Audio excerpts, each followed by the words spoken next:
We're going to start on Sky documentaries and Now TV. Well, it's very much the age of the sports documentary, isn't it, Hannah? And here's another one. It's called Hill, and here's a clip. My whole life, people had been asking me if I was going to be a racing driver like my dad. And there I was, within a point of winning the World Championship.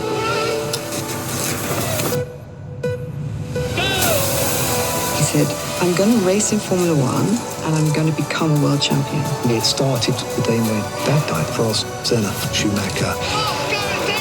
I had a steep hill to climb, but I want to win. So yes, this is all about Formula One driver Damon Hill, who I think I mentioned last week. He was the first person I ever interviewed for TV Times magazine, and that was back when he was driving. And of course, his father, Graham Hill, was a very famous racing driver, a double world champion. So that's sort of where we start. And he was incredibly charismatic, his dad. So I think, Damon says, I'm sure, as a lot of sort of children of celebrities do feel, he kind of rather his dad wasn't really famous and sort of popular and charismatic because he felt kind of in his shadow. Anyway, the family were very relieved when Graham gave up motor racing, only for him to die in a plane crash in 1975. And there was worse to come because it emerged that the plane wasn't properly insured, so the family lost all their money. And Damon grew up. Obviously that was a huge tragedy early on in his life, and it really affected him. And he was quite into motorbikes. And it's interesting when you look at sort of old photos of him or archive footage, even when he was driving, you can see that kind of sadness behind the eyes, really. But yeah, he's very honest in this. He talks about how for a while he wished he'd died in the plane crash. His wife contributes, who I think has been, a huge asset in his life. And yes, he just decided he would go into F1. Quite old, really, for a Formula One driver to do it. But he decided, I'm going to go and do it, and I'm going to be a world champion. And it was almost trying to sort of cling on to something of his dad, I guess. And so, yeah, there's a lot about his time at Williams.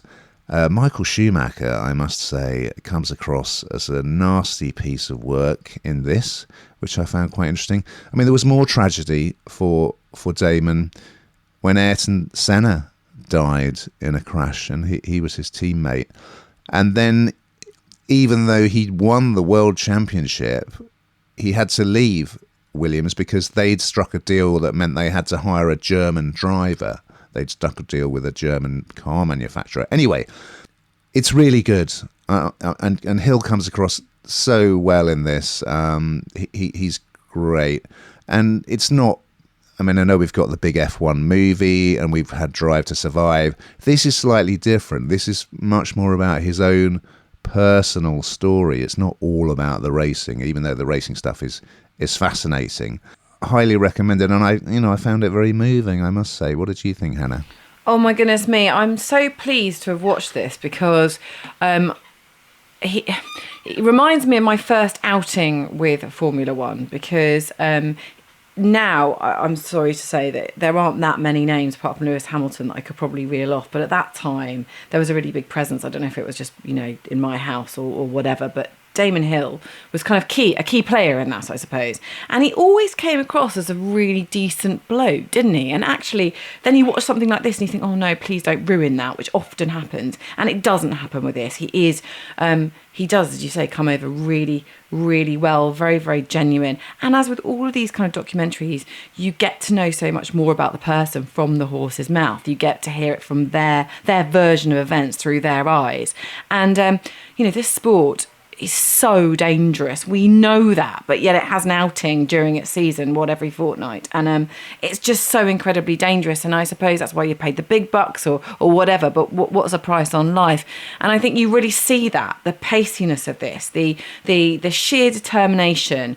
You've got to want to do this, haven't you, to get in that car and drive at that speed. And because anything can happen, accidents can, and they do happen, as you say. It's a really thorough story, and I really don't think you need to be into F1 to love this. I think it is having a moment again. It does seem to be back on everyone's screens in the weekends with that kind of whizzing noise that my mum describes that seems relentless.